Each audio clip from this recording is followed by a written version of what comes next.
Si prepara la morte di Turi.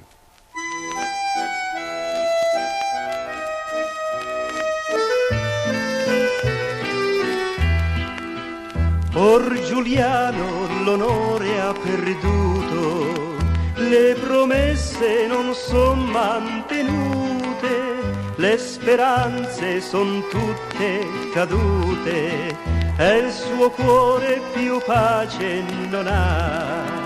Per quel sangue innocente versato, più non dorme, non mangia e non beve, ogni notte quei morti li vede e li sente gridare pietà.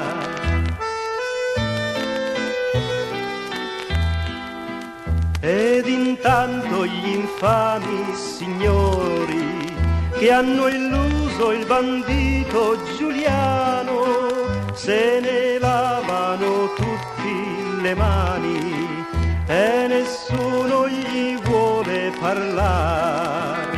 Dicon tutti facciamolo fuori, questo Turi brigante assassino, gli preparano un brutto destino e Giuliano morire dovrà.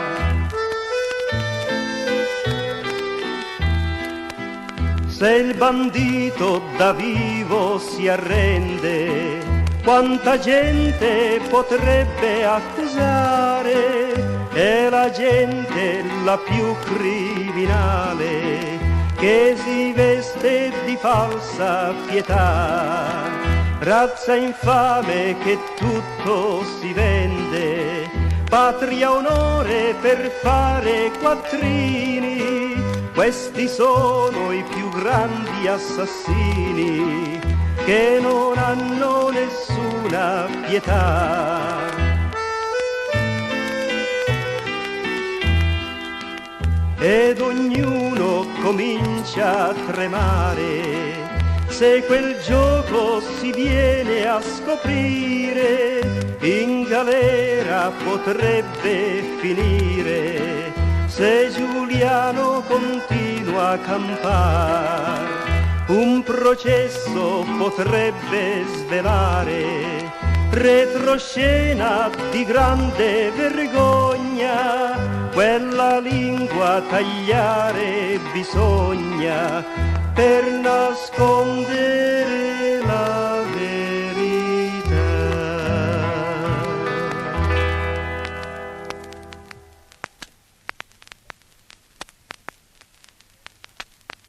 Si cerca un traditore.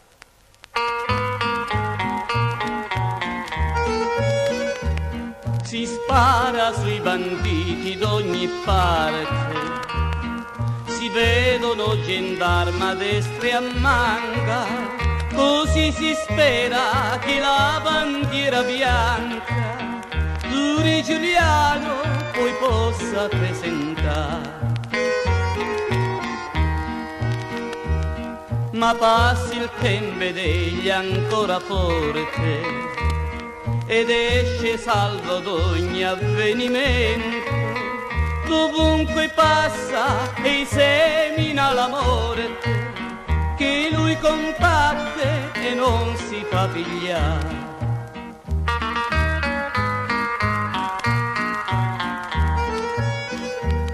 Ma giunge a Montelepro un ufficiale che era più furbo e astuto d'una volpe, egli è sicuro ormai che questa volta Turi Giuliano in mano gli cadrà.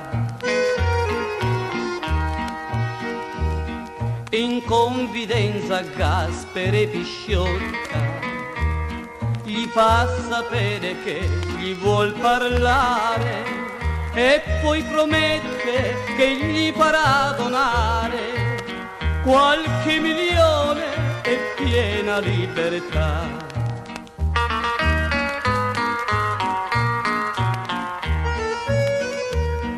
Appena mi darai tu Giuliano, in Argentina ti farò portare e con la legge non ci avrai che fare.